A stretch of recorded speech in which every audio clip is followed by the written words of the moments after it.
All right, folks. Well, you're in for a treat when you hear that tune. It's time for another week of the RecPoker Podcast. This is our panel conversation. We're going to be talking all about poker communities tonight. I'm your host, Jim Reid, Bluffsterini in the home game and at RecPoker Jim on socials. And I have the best freaking job in the world talking poker with my friends every Monday night at 9 o'clock Eastern live on YouTube. Join us for free and you can win a prize just for showing up. Now, I'm proud to share we're brought to you by Running Aces. They are the official sponsor of the RecPoker Podcast. You can find out more about them at runaces.com. Most of what we do here is free. We are a largely volunteer-based organization, so we really depend on support from our sponsors and from our premium members who take part in all of our training material and study opportunities for only $22 a month. Now, you can always get a free account at rec.poker today. All it takes is an email address and a smile. But we love supporting food banks around here. So if you want to check out the perks of our premium membership, just make a donation of any amount to your own local food bank. Send us the receipt, and we'll happily send you your first month of premium for free as a way of saying thanks for helping out your fellow humans. I want to thank a couple of humans of my own right off the bat. Some new premium members that we've had join up since we last spoke. Jacob Goldfarb, Mark Jaffe, Michael Tarosian, and Suzanne Burke. So hopefully you've all heard from me already. Welcome to the RecPoker family. And I know you're going to find some great stuff to enjoy here in your premium membership. I also want to give a shout out to Vijay Yadav, who is our newest patron over on Patreon. So thank you, Vijay. You're going to be getting almost all of our training videos downloaded in an audio file right to your phone, just like a podcast, for your $10 a month over on Patreon. So thank you so much for your support there. Patreon's kind of one of these poker communities that we're going to be talking about tonight. RecPoker is definitely my favorite one. And one of the reasons is because I'm joined by so many wonderful folks, not only here in the booth on Monday nights, but each and every day through all the cool stuff that we're doing here for RecPoker. Tonight, we've got John Somsky, Rob Washam, Kim Kilroy, Scott Beckham, Joe Coolis, and invisible producer Rob Gardner, of course. If folks don't know, so we're actually kind of starting a new platform here at RecPoker. We've been teasing this a little bit for the last little while, but one of the things I'm really looking forward to about the next month or two is what we're getting started up over on Circle, which is going to be a new learning platforms where all of our community events are going to be happening. Our old website, I love it. I built it brick by brick with Mark Prashant, website Mark, several years ago, and it was great for what we were needing it to do back then. But we're a bigger organization. We're doing more. It's time for new platforms. So we're going to be moving to Circle in the next month or two. And it's great. It's got a mobile app. You can get in right on your phone. It's going to be easier to communicate. It's going to be easier to share our fantastic stuff with all our members. So I'm really looking forward to that. So we're going to be talking all about different poker communities tonight. What makes them work, what's good, what's bad, some of our favorites, some that we don't think have worked that well. If you're in our YouTube chat, please type some questions, type some suggestions in, some of your favorite poker communities, some ideas about what makes a poker community effective and what makes it good, some notions about what doesn't. I'd love to hear some stories from some of our YouTube chatters getting in there, because YouTube is kind of one of those communities that might be on its way out in the poker world. I don't know if people have been paying attention on socials much lately, but it seems like they're really cracking down more and more on gambling and any videos that have to do with gambling, however tangentially, even like some of the big poker ones out there. So that's kind of a concern.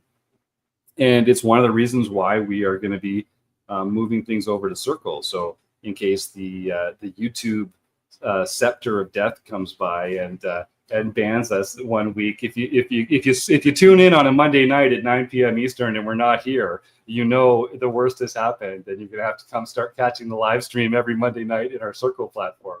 But in the meantime, get your suggestions in, and I wanted to kind of introduce some of our own favorite communities. Let's start with John Somsky. John, you're one of the OGs over here at RecPoker. You've been here longer than I have, and RecPoker isn't even the first poker community that you started getting involved with. So why don't you lead us off?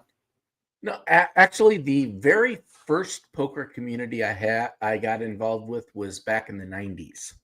And that was just when I started my full-time job, there were a group of people who did tournaments. They did an annual tournament, and I went to that, and it was a 5-card draw, and this was it was using old tournament things where you just played down to 3 players, and then you earned whatever the chips were in front of you.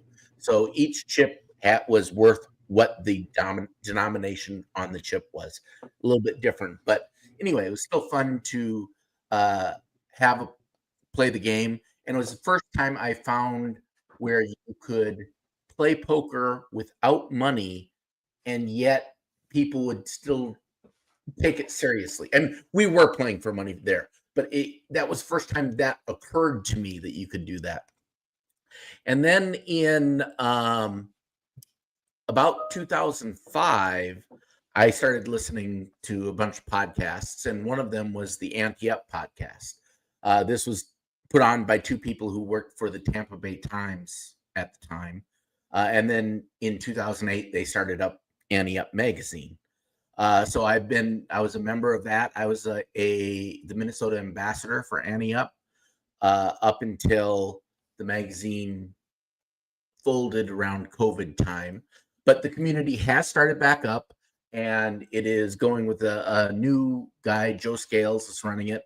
And it's a very similar community to Rec.Poker in that it's not quite as learning or training based, but it is all about the recreational player. It's about your everyday poker player. So it's very similar in that particular route. I've also used the meetup.com application, and there is a Minnesota Rounders is a Minnesota poker community here, and I've played in that a few times. It's more to the south than I am, so I don't play as much anymore because it's usually half hour drive, and now that Running Aces is 15 minutes away, and I don't even get time to go to that. So, but all of these are great opportunities where you have people who want to play the game for the game's sake. So it's just not only an excuse to get together and drink or whatever that. Not that that's a bad thing, but it really takes the poker seriously.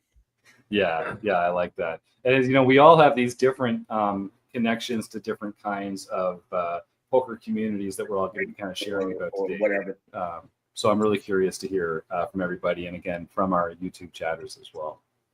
Rob Washam, why don't you jump in next?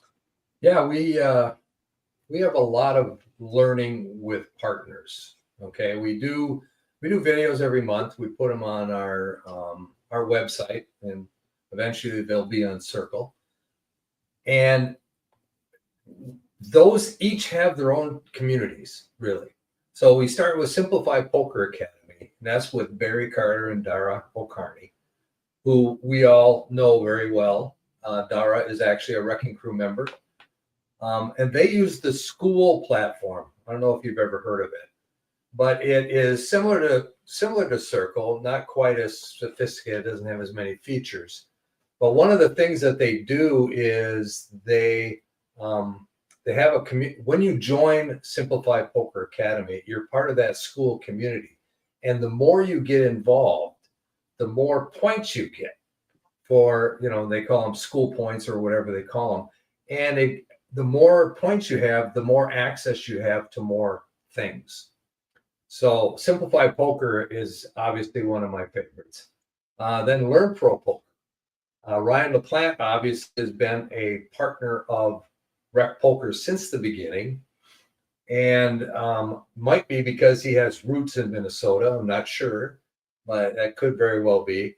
But they also have the school platform, but theirs is free. Ryan LaPlante has the Learn Pro Poker school platform.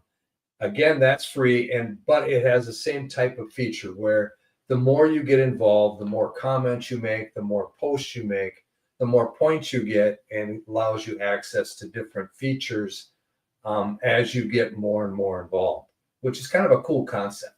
It kind of keeps you involved. It keeps you wanting to do more with it. Then there's Faraz Jaka Coaching.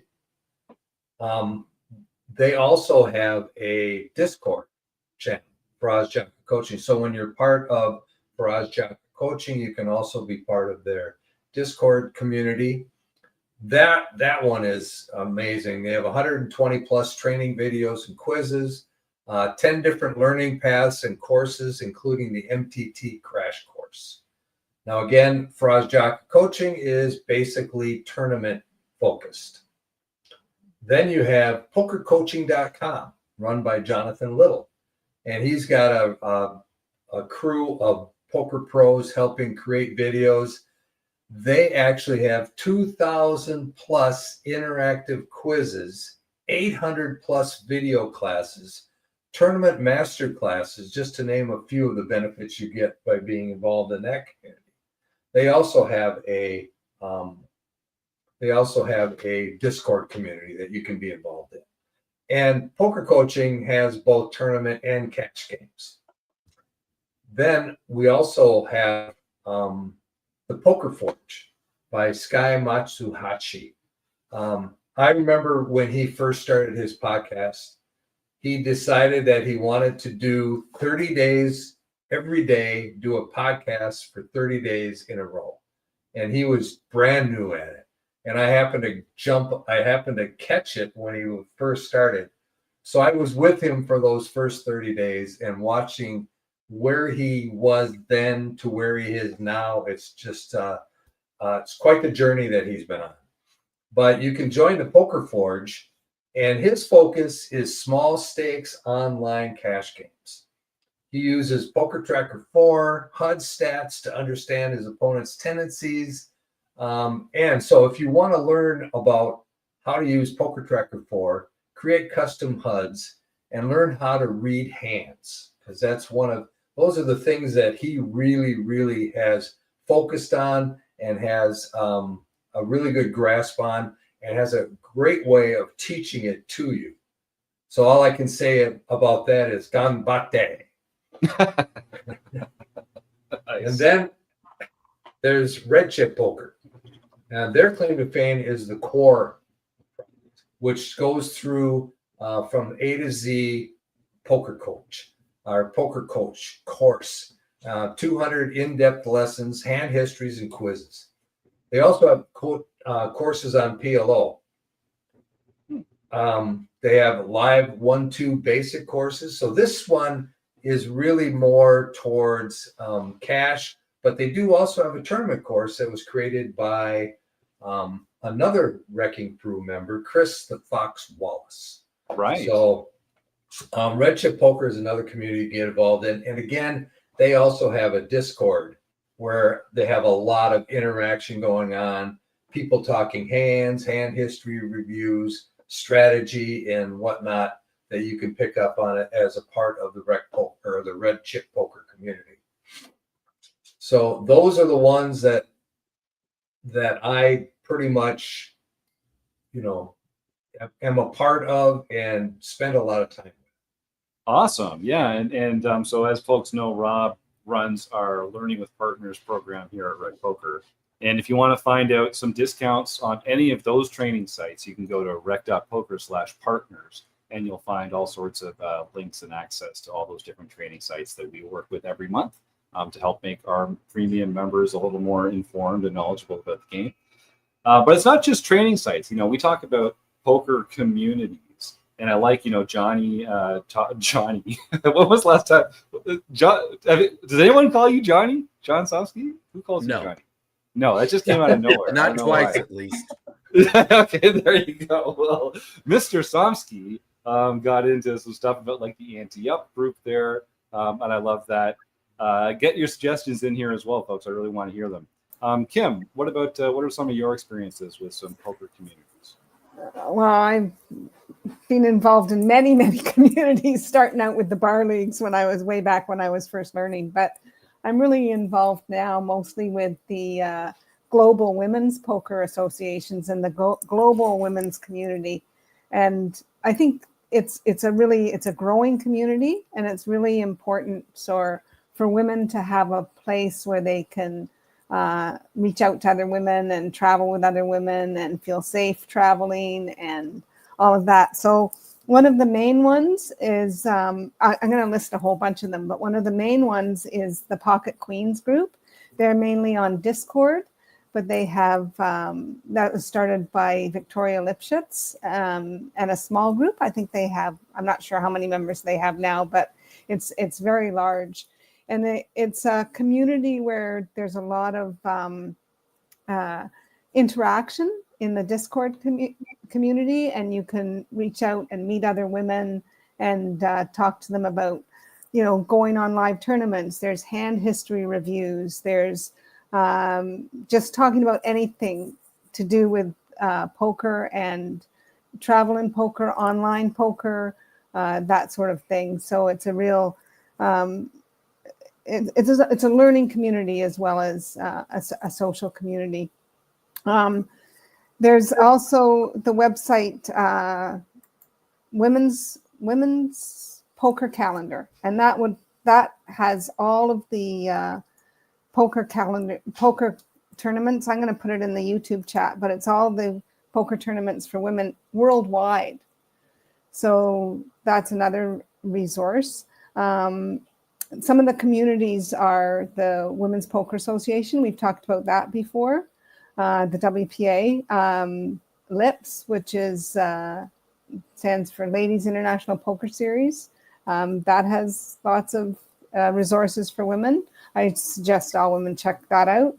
There's also the Flip community with Diva Byrne. She runs that, the Poker League of Nations. So there's all sorts of resources and communities for women. And it's really, really nice to sort of, I can go anywhere in the world and play a tournament and run in to some of the same women and feel comfortable. I recently traveled to London for the Women's Poker Festival, and I traveled by myself, but met up with women there and actually had a roommate there that I had never stayed with before, but we had connected on Facebook and it worked out really, really well. So those are the type of things that I encourage all women, that if you're hesitant to travel, join some of these communities and reach out.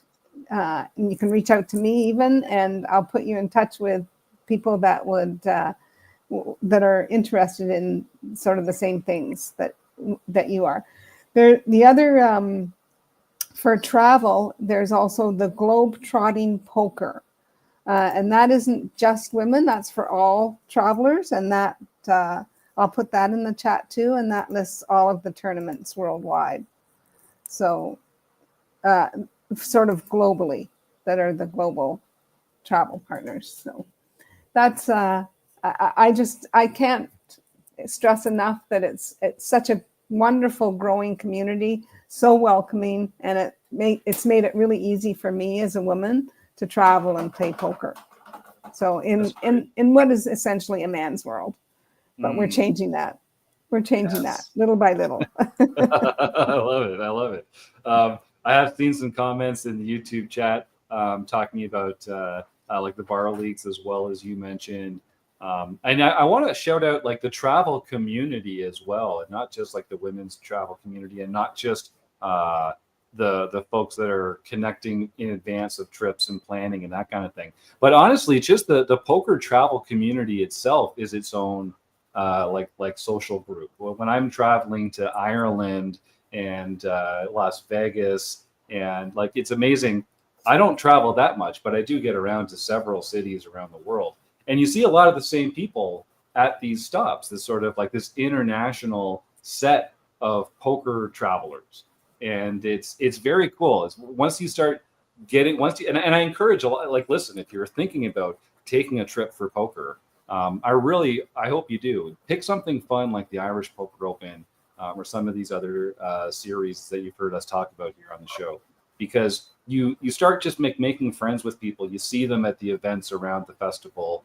You find out you have stuff in common, and then you see them at the next stop, and it's like meeting an old friend again. So I really I'm glad that I've done more poker travel over the last few years, because it's helped me feel like I'm more a part of the poker community. And Kim, I owe a lot of it to you, between pulling me out to Ireland a couple of years ago and these Run Good events. So no, really, hats off to you. Thank you. It's been great. You also run into the same floor staff, the same dealers, and Yes.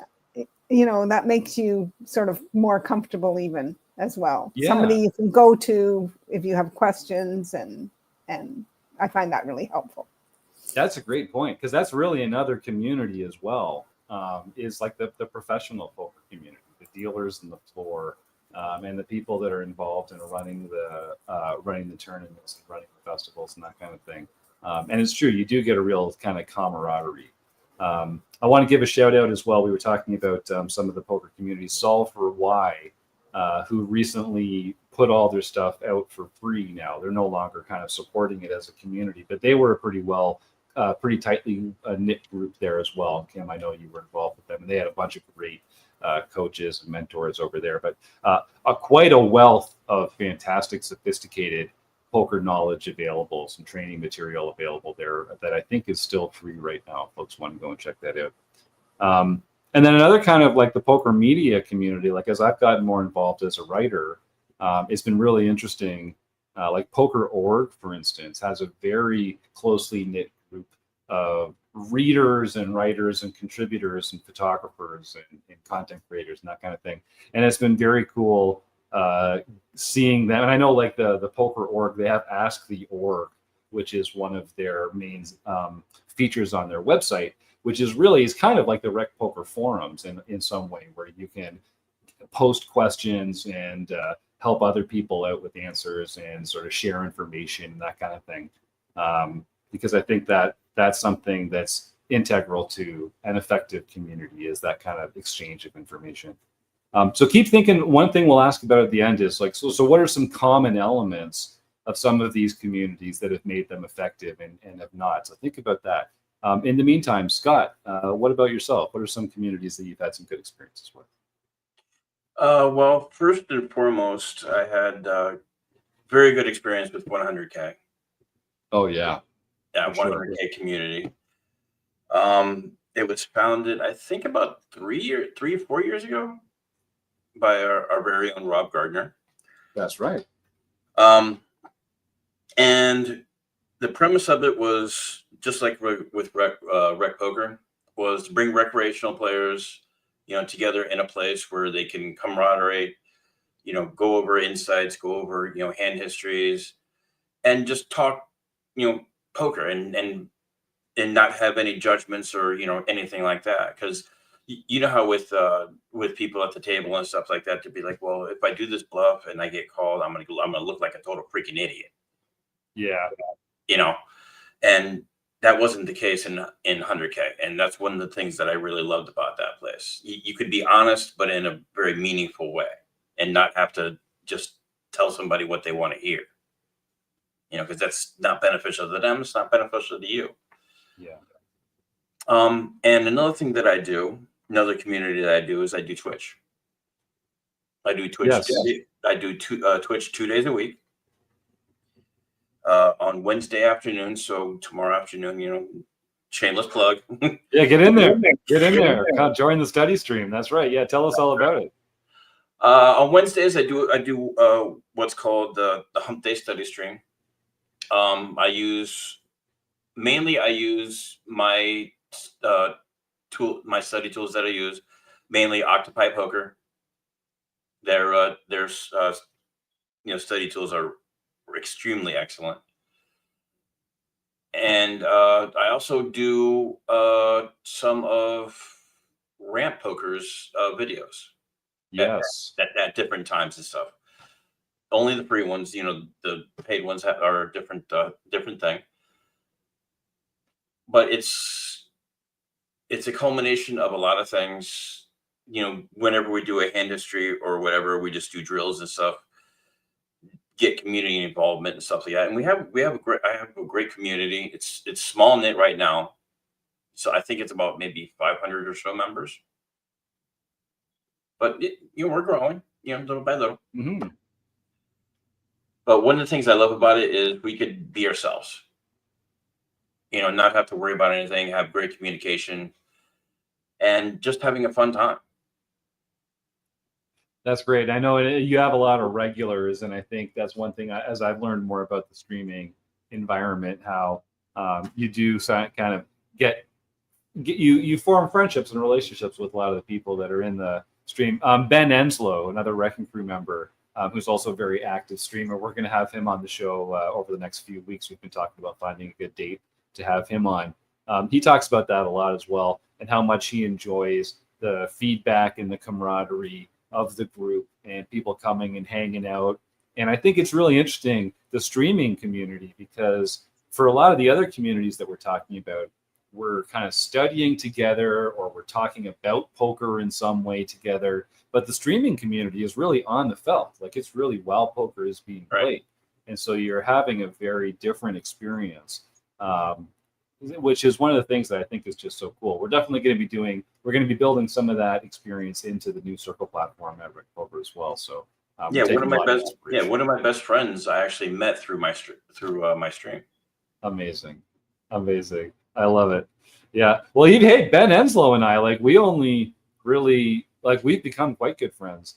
But it was through the home game. I met Ben through the RecPoker home game, and then happened to bump into him on Twitter afterwards. And so it's funny, joining these communities, whatever it means to you, whether it's a stream, a home game club, a training site, a forum discussion board, or something like that, a Facebook group or something.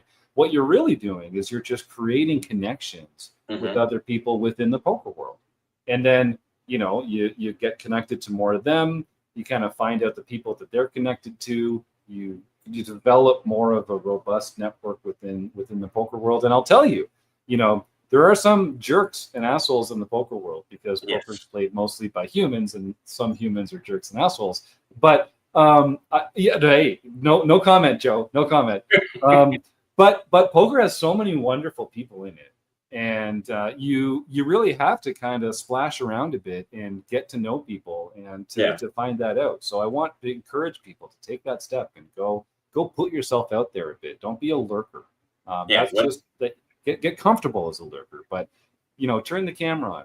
Go post somewhere. Put yourself out there. That's how you really start your poker journey from a start. Scott, one thing I'm really into right now, as far as social media goes, is the poker Twitter community. My condolences. Yeah, I know. I know. But there are, like you said, there are people to bring it down, but there are a whole lot more people to bring it up. Yeah. And giving everything a positive thing, doing the right thing by different people, stuff like that. And we need absolutely more of that. Yeah. And if you want to get into it, don't be afraid to freaking say, hey, hey, I want to be in this. Because it's a missed opportunity. People say that missed opportunities are just mistakes. No, they're just missed opportunities. So just pick yourself up, dust yourself off, get in there. Yeah, and I'll say Twitter is a good example, because there's a lot of negativity and toxicity on Twitter, but there are those good spots. There are those good people that you can connect with, and it is a good example of, again, you just you find a good network of people to follow and people that are following you, and then you get to enjoy kind of the benefits of that community as well. Yeah, that's how I found my current coach. Oh, nice. Yeah. I mean, I joined Twitter 10 years ago just so that I could tag Andrew Brokus and Nate Mavis and ask them questions about poker for free, because the Thinking Poker podcast was my first podcast, and I think I started listening on episode 2. And me, my lifestyle is definitely Nitcast approved.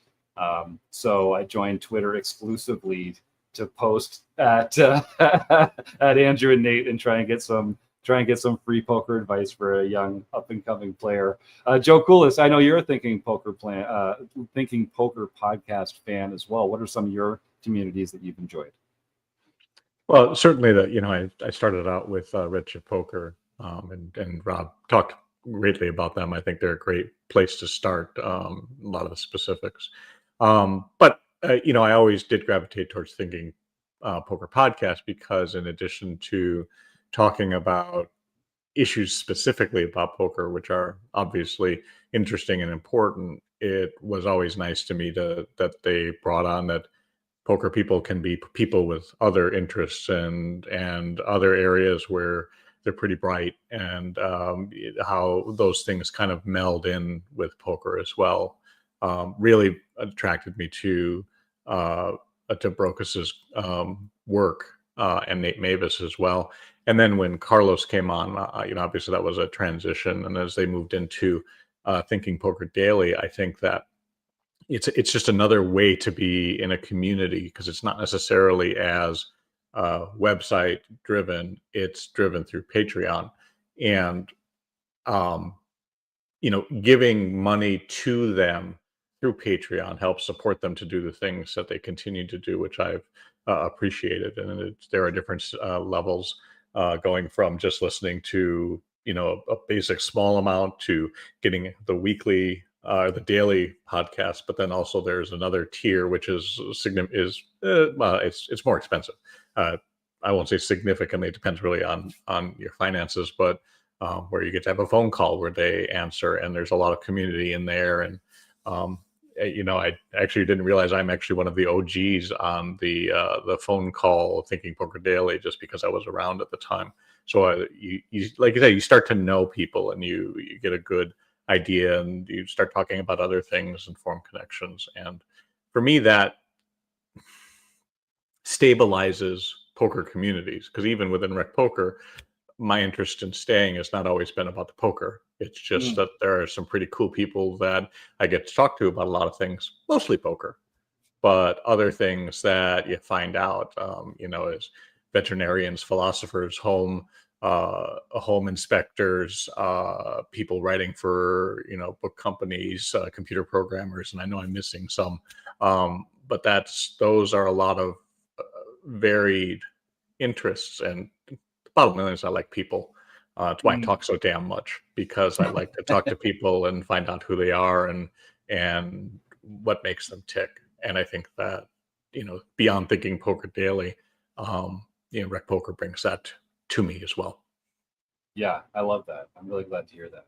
And I think that's a good example. Like when we were talking about like poker travel, and I've done some travel for my day job to like conventions or summits or stuff like that, and it's kind of a weird vibe in those things, because the people, what they have in common is what they do for a living.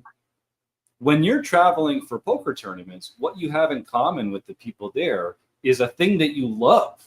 And so it's very different. It's a very different dynamic. And you have something much more powerfully in common with the people in poker communities than you do if you're a dentist at a dentist convention, or, a vacuum salesman at a vacuum salesman. They still do those, right? Totally. That's definitely still a thing.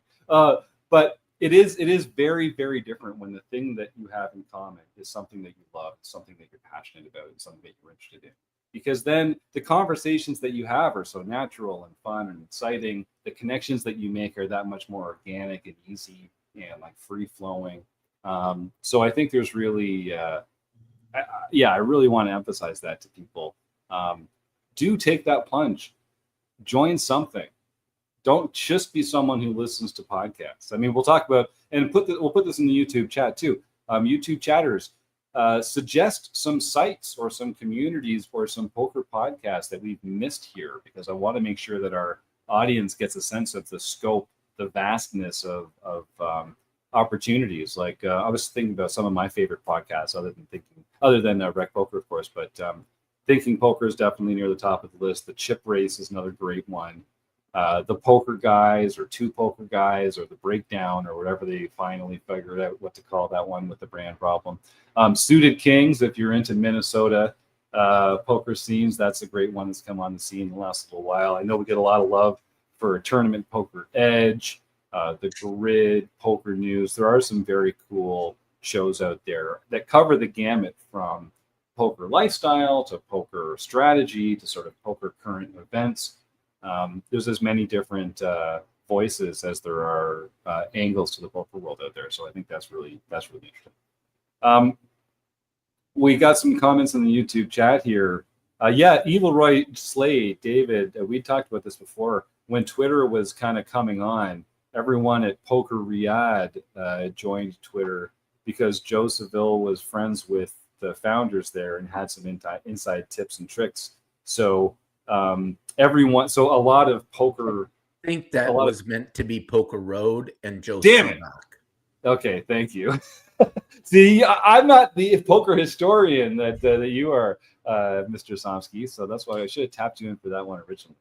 I thought it was maybe something in in the United Arab Emirates or something missing. Me too. Me too. I don't even know what this is, but I trust Evil Roy. I trust Dave Westerville. So if he says it, I think his information was good. Just his fingers don't know how to type or something.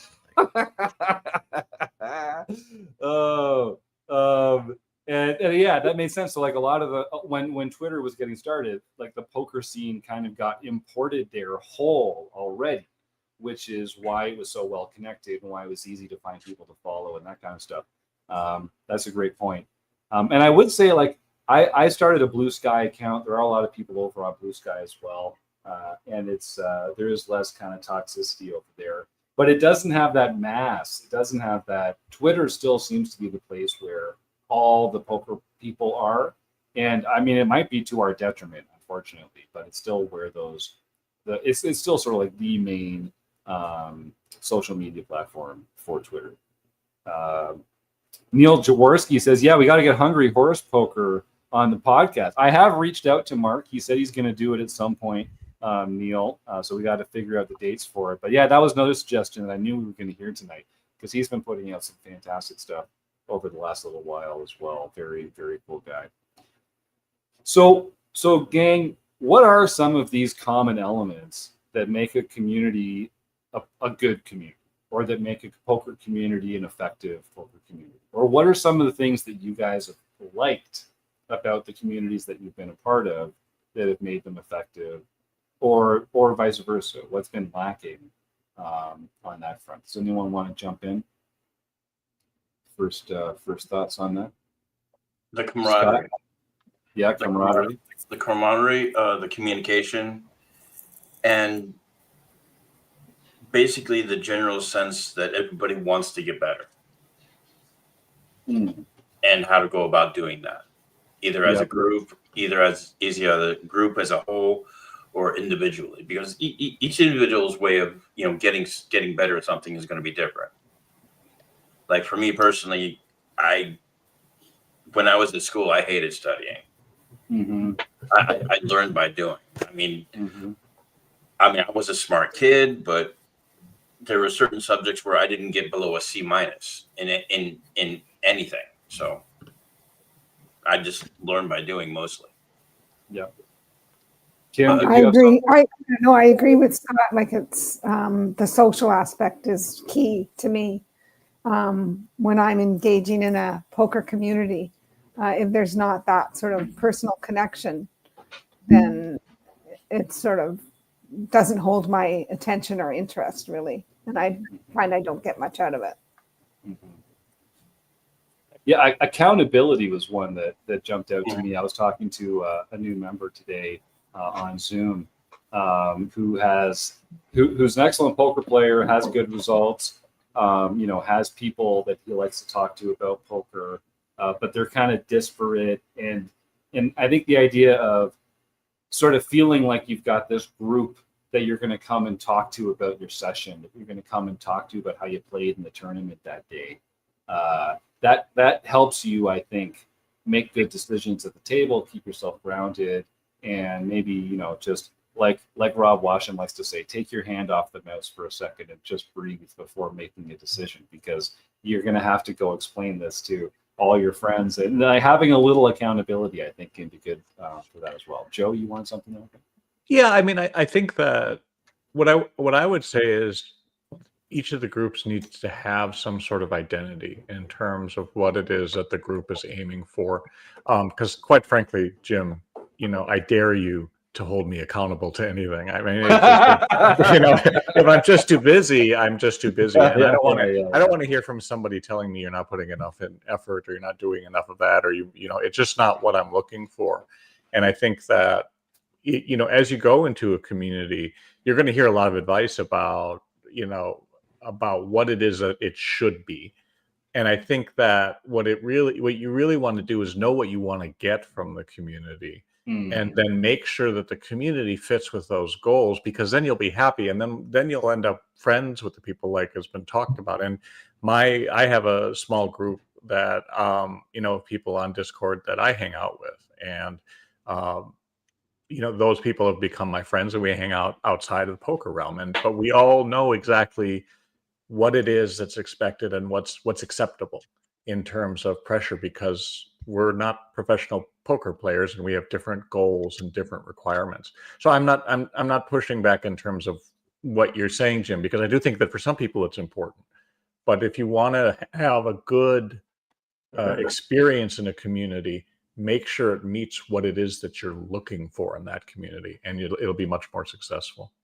I think that's a great point. A really, really well said, Joe. Because there are so many different kinds of poker communities out there. And some of them, you know, I think one of the things that we do well at RecPoker is that we have so many different voices, different ways of connecting with people, different kinds of study, different kinds of videos, you know, that we really do have different voices. And because like you say, we're all looking for different things. We all learn differently.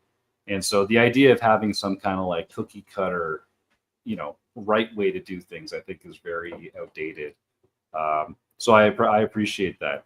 What are some of the other things that you can find in a community that you can't bring to yourself? A couple that jump out to me are like just the efficiency of study and shared resources. When you get some guidance, some guardrails, kind of keeping you focused on what you're supposed to be working on, it can kind of reduce some of that shiny object syndrome, because there's so much material out there. It's easy to just go squirrel and, you know, like be off looking at the next thing. Right? Yeah. And also I think one thing is, you know, poker is such a beautiful game, and there's almost like an infinite number of spots to study. But for newer players, most of the mistakes that we're making, most of the concepts that we're struggling with are not unique to us. There's situations that other people have struggled with. There are problems that other people have encountered. And so if you can learn from someone else's mistake in 10 minutes, instead of you know, having to learn from your own mistake over 10 hours or 10 weeks or a lifetime, that's just gets you ahead so much faster. Being able to kind of benefit from that. And I guess the other one would be that it's hard to challenge your own assumptions. And you might have some blind spots in your own game that you're not even capable of thinking about, but they could be so obvious to someone else that's one of the main benefits, I think, to talking about poker with other people, is getting that different perspective, that objective sense of where you may or may not be putting a foot out of step. What else? I think one of the things that poker communities offer is opportunity to just share your love of poker. I know that when I started playing poker, there was a few people I knew that also enjoyed the game, but they weren't as into it as I was. You know, I was like living, eating, breathing poker. I wanted to talk about it all the time. And I, you know, I'm the book guy, right? I do the book study. Yep. So I was always reading books, and then I wanted to talk to people about that. But the friends I had weren't as into it as I was. It was a lot more casual for them. So the opportunity to join a community and then have those people around you that you can share ideas with. You know, it's not so much about learning poker, but just enjoying it together. You know, when I first met Steve Fredland, who we all know, our founding father, let's say. That's right. It was really fantastic because it allowed me to get involved with a group of people. And he had this monthly home game, and we'd go there, and that's where I met a lot of people like John Somsky, like Taylor Moss. So, and Doug Drabeck, who is Magra 44, who we all know of. But I met these guys, and we were able to get together and enjoy an afternoon of poker. Not a lot of pressure. We weren't throwing a lot of money around. We're not making a living at it, obviously, but we were just enjoying ourselves. And to me, that's what a poker community is about. And then everybody can find their own way. You know, some people just want to hang out and play poker, and they don't want to study. That's not what it's about. It's not about getting better. It's just enjoying the experience while you're sitting at the table. I know a lot of people like that. And then there's others, like most of us in this room, who have taken the next step and tried to get better, tried to improve as a player so that they can enjoy it even more. And then finding those types of people. So in a community, you can find all the different types of people you're looking for, whether it's just, hey, somebody to just, cry over that bad beat, or, experience the joy of your last victory with you. That's great. Or get involved and get into hand history reviews and talk more and learn more about the strategies and whatnot. Basically, it's just opening up a lot of doors for whatever type of poker experience you want. I think that's great. And I've sure experienced that myself with RecPoker, Rob. Like, I was an enthusiastic poker enjoyer before I joined RecPoker, but I didn't have this like love affair with the game that I've developed since I started talking about it with you guys and dissecting it and becoming a coach and like hosting the pod and that kind of stuff. Like, it got, even just the experience of being able to talk to other people about how much I liked poker helped me love poker even more. And like, it sounds kind of trite, but like, oh yeah, it's just, you can raise your ceiling not only as a poker player, but as a poker lover, just by by getting more involved with other people. And I think you said it best, Rob. Yeah. Like having a way to share your love of poker, to engage in that is, it builds its own momentum, its own kind of self-sustaining, that's beautiful. And also with communities and stuff like that, it may help you in a more personal way. Building confidence within yourself. Yes. Because even though you're a part of a community, it is scary to talk to other people that you don't know. You get anxiety about it, stuff like that. If you had the proper community, well, not necessarily the proper community, but the right community for you, it'll bring out stuff that you don't even know you have inside you that everybody sees, but you may not, and they want to bring that out to you. That's great. That's beautiful. Well, folks, all this to say, so sign up right now for a free community account at rec.poker. Just go to rec.poker and join for free. All it takes is an email address and a smile. Like I say, we're going to be moving over to our new platform in the next couple months. And of course, if you're already a free member at RecPoker, you'll be one of the first people that get invited over to come and join. And there's going to be a ton of amazing free resources to help recreational players get better there of various levels as well. We're also going to be giving away a bunch of coaching material and other fantastic study opportunities and stuff like that. So even as a free member, come join up, get that free account, lock it in now. And of course, we'd love for you to give our premium membership a try. And just a reminder that if you donate any amount of money to your own local food bank and send us the receipt, nothing would make me happier than to give you your first month of premium membership here at RecPoker for free. So it's kind of a win-win there. Donate $1 to your own local food bank and let us know, and you can get your first month of premium membership for free. So I hope that I get a bunch of people writing in to say they have. It warms my heart too, because people take me up on it, and I love it. I get this email from someone saying, "Hey Jim, I enjoyed what you said on the show. I did decide to help out my neighbors, and I made a donation to a food bank in my own town." And then they become RecPoker members, and it's just I'm so glad to be a part of this fantastic chain of making the world a better, happier place.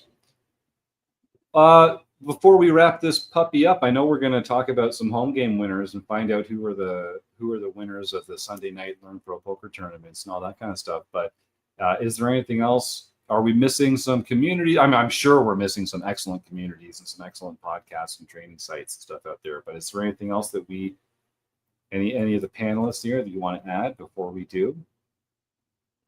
All right, then I guess last chance, folks. If you've got any suggestions, get them in the YouTube chat. John Somsky, take us through some home game winners, and then we'll close out today's show. Yes, we got them, folks. Yes, some things never change. I love it. 6 years. 6 years, Mr. Somsky. Oh, you warmed my heart, sir. Sorry, Well, you were saying. That's the joy I try to bring to everyone. I You just make try the to world make a better sure place. that I screw up often. Look at all the smiles on the panel. Everyone on the panel is just overjoyed. You do bring a lot of joy into the world, John. Just so you know. There you go. Well, speaking of changes at RecPoker, we are happy to announce TOC Tuesdays. Oh, So yeah. all of our Tournament of Champions will now happen on Tuesdays instead of Mondays or Wednesdays as they have in the past. We reserve the right to change the dates due to, Christmas or whatever. But the dates have been updated for the No Limit Hold'em series and the Mixed Series TOC events in December. They are a day later than they were originally scheduled, but this should be plenty of time that everyone can reserve the dates if you think you are going to be eligible for the Tournament of Champions. And let's just clarify for folks, John, because you run so many home game clubs, it's easy to get confused. But the monthly No Limit Hold'em Player of the Year race, that's still on the first Wednesday of the month. The monthly Mixed Game Player of the Year race, that's still on the second Wednesday of the month. But the monthly Tournament of Champions for everyone who won a bronze pin in the previous month used to be on the second Monday of every month. And we're moving it now to the second Tuesday of every month as well. And it's going to coincide with the online play and hang. So now if you're playing in the Tuesday night tournament, or if you're playing in the Tuesday night monthly Tournament of Champions, jump into the online play and hang. It is a lot of fun, the OPA, to kind of hang out as we're playing. And then the other tournaments that John's talking about are the annual end of year championship tournaments for the No Limit Hold'em Player of the Year race and the Mixed Game Player of the Year race. And those will now be on the 3rd and 4th Tuesday of December instead of on the 3rd and 4th Monday of December. So we keep making the home game club better. John does a freaking fantastic job. Make sure you buy the man a beer if you see him in the wild. John, you were saying. Yeah, so originally, as you're fond of saying, I originally signed up for 12 tournaments a year that I was going to be hosting. And now I do 14 Tournament of Champions for winners of other tournaments. Also, the October's mixed event is 6+ Hold'em, also known as Short Deck.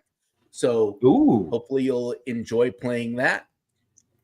And now we get on to the real meat of things. So the Mixed Game Championship Series in September was Horse, and Mike B172, Mike Bayer, got his first Mixed Game Championship for the year. Evil Roy CA, David Westerveld, has taken the lead in the Mixed Game Championship. And speaking of TOCs, Bruce K54, Bruce Kiefer, got his first Tournament of Champions win this month. Nice. K-Poker Wannabe, Ron Payton, got his 12th nightly victory for the year. E. Anderson 85, Eric Anderson, got his 12th nightly victory for the year. One Jack Flack, Brett, got his 5th nightly victory for the year. Apple of My Eye, Harold Berry, got his 6th nightly victory for the year. Rick the Good Dog got his 1st nightly victory for the year. Legend of Bend 1 got his 1st nightly victory for the year. We gotta say, no, that was Ben, that was our guest. Ben Fishman, who was playing with his brother Sam. So it was the very first podcast we'd ever had our guests play while they were being interviewed, and he won. He won that night. How cool is that? So check out the Two Fish at the Table podcast awesome. and check out our I'm episode. guessing that was his first ever tournament playing with us then as well. It Perhaps was. his only. Yes, yes. So very, very cool to see that. I do have our guest coming up in 2 weeks, Chris Land. No, not 2 weeks. Next week on October 6th, Chris Land. He goes by Lefty. Fantastic guy, great poker player and a writer for Poker Org.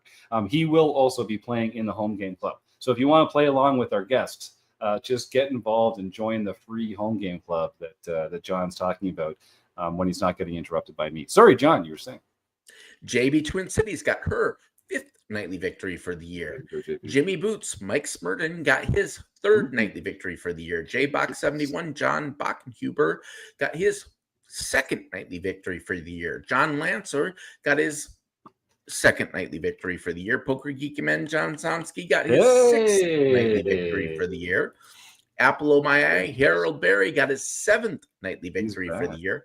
Isma got his 7th nightly victory for the year. Les Paul 99, Michael Pinciero got his 2nd nightly victory for the year. Hubie 40, Hubert Sokolowski got his 3rd nightly victory for the year. E. Anderson 85, Eric Anderson got his 13th nightly victory for the year. And PitFat 33, Kim Kilroy got her 4th nightly victory for the year. Whoa! All right, Kim, bringing it in. And we're about halfway done here, so I'll keep on going. We're a little over half. 3 weeks worth of results. Yeah, we got a lot. We got a lot to get through this one. It's true. It's true. Okay, Kelly S. 1962-20. Kelly Stork got her first daily mixed victory for the year. I just want to point how cool is it that we get to shout out JB and Kelly on the same show? Those two are like inseparable poker fans and friends. That's beautiful. Yeah. Then we have Bone Crusher 14. Marcel Dusick got his 3rd daily mixed victory for the year. Larson's Opening, George Borden got his 2nd international victory for the year. E. Anderson 85, Eric Anderson got his 3rd and 4th international victory for the year. Osloberger, Tron Vidar Stensby got his 2nd nightly victory for the year. And 7 High 11, John Crowell got his 1st international victory for the year.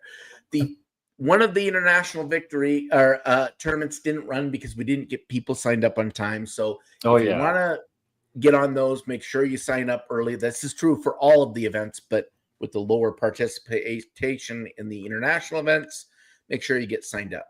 Yeah, that Sunday morning one goes a little early for some of us, I know, but that's why it's the international one. Yeah. Well, this is actually the afternoon one that didn't go. Oh, really? Okay. Which is odd. That's the first time the afternoon one hasn't run. It happens often for the morning, but I didn't know we had one on Sunday morning. Yeah, that was Saturday morning. It's Saturday morning. Did I say something? Saturday. Yeah. Otherwise, I would have set my alarm. I didn't know. Jim is on a beaten streak for 52 weeks of the asterisk Sunday morning poker tournament. Yeah, no one beats me in the Sunday morning tournaments because it doesn't run. Yes, Saturday. Sorry, that's right. Please. Okay, then we have Bone Crusher 14. Marcel Dusick won the Heads Up event. So he will be playing in Marek Madness next March with the rest of the poker crew. I'm excited for this because Marcel is a freaking killer. I have to defend my title. Exactly. I was just gonna say, we've got two champions here on the show tonight. So that's great. Way to go, Marcel! Congratulations.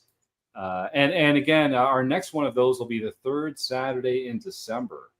So if folks want to circle that date, the 3rd Saturday in December, that'll be your last chance to win your way in to Marek Madness in March next year. All right, John. Then we have Blar 10 got his or her first LPP event. Don't Chase 666, Joseph Armstrong got his first LPP event. And Dandy Res G, Daniel A, got his 2nd LPP event. So all of you LPP event winners can email info@rec.poker for your free month at Learn Pro Poker. Nicely done. I think we got it through with a record only 3 interruptions. Only 3 long interruptions in this one. That might be one of our personal best. Well, I think I actually don't remember for sure, but I think we might have 3 heads-up victories. 'Cause I think I won one, unless I came in second. Oh could be yes, that that's I only- right. No, I think you did in the first year or in the second In the year. second one. The first year, of How- course, was First year Taylor. didn't Oh, it's matter. Taylor, of course. Yeah. it's- Oh, I But mean, that yeah, was we only- don't only remember who it Two was. champions, really, right, John? Yeah. Oh, how quickly we forget. Yeah. Sofsky gets no respect. Here, I'm telling people to go buy him a beer, and I just totally cuffing him here on the championship run. To be good fair, point. it could be that I only got second because it's so far ago I can't remember. Well, there are a lot of killers in that group, and how cool is it? I love seeing like Eric Anderson is on a roll, man. That like I think he's already a Lifetime Achievement Award winner, I think. But if he's up to 61 victories right now. Holy cow, that is so impressive. It's amazing when I see some of these repeat winners in the winner standings, because these tournaments have like 40 or 50 players, a lot of the time. So it's no simple feat to get to the end of it. There's a wide variety of different player types and different skill levels in these tournaments, but it's no gimme to get into that final table or to go get that pin. So it really speaks to the savvy and skill of these players. Congratulations to anyone who can get home one of those RecPoker pins. And reminder, if you've won a pin, the pins are free. If you see me at a live event, I will have the pins with me. I'm happy to hand them off. We just have to go into John's spreadsheet and figure out how many you're due. If you'd like me to mail them to you, I handle that myself here at RecPoker HQ in Cobourg, Ontario. And you can go to the RecPoker shop and just help pay for the shipping and handling on there by paying for a pin, whether it's 1 pin, 5 pins, 10 pins, however many pins you've won. Just put the order in. It only costs you 1 order of shipping and handling, and I'll get them all in the mail to you. I would say as soon as possible, but I'm a little behind on my pins. Some folks might be aware. But very soon, I promise. I'm sure. I'm moving in a month and a half, so I have to get all this stuff sorted out before I move, because it's gonna be chaos. All right. Congratulations to all our pin winners. Congratulations to all our Learn Pro Poker winners. Send those emails to info@rec.poker. Sorry, Joe, were you going to get in there with a smart-ass remark? You're going to just find out that your house is actually built on a foundation of pins. Yeah, I do. I go down and mining them in the basement, pulling them out of the wall and sending them out to our winners. Oh, God. I'm really looking forward to. So John does a little report. How condescending. John puts a report together that's very extensive and comprehensive at the end of the year, talking about how many players we've had in the home game club that year, how many tournaments have been run, how many pins have been awarded, that kind of stuff. And I'm always so impressed at just the scope of our home game club, the people that are involved with it, the excellent players that rise to the top, and the logistics of running it. My hat's off to everybody who's involved. Very, very cool.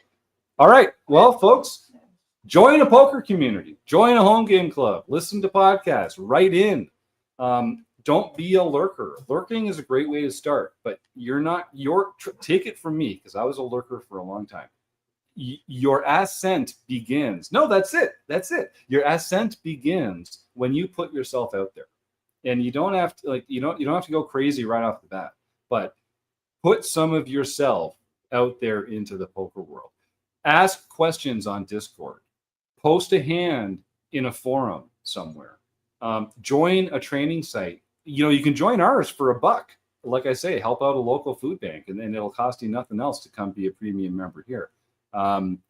Get involved in someone's Discord. There's just so many amazing ways to find other people and to foster your love of poker and to become a better poker player. It doesn't have to be a serious thing, but don't do it by yourself. Don't do it on your own. It's a fine place to start, but it all gets a lot better when you find your crew, when you find some people that you can do it with. Yeah. I think, we don't have our production support this week, so I think we're gonna skip a couple things that we would normally do at the end of the show.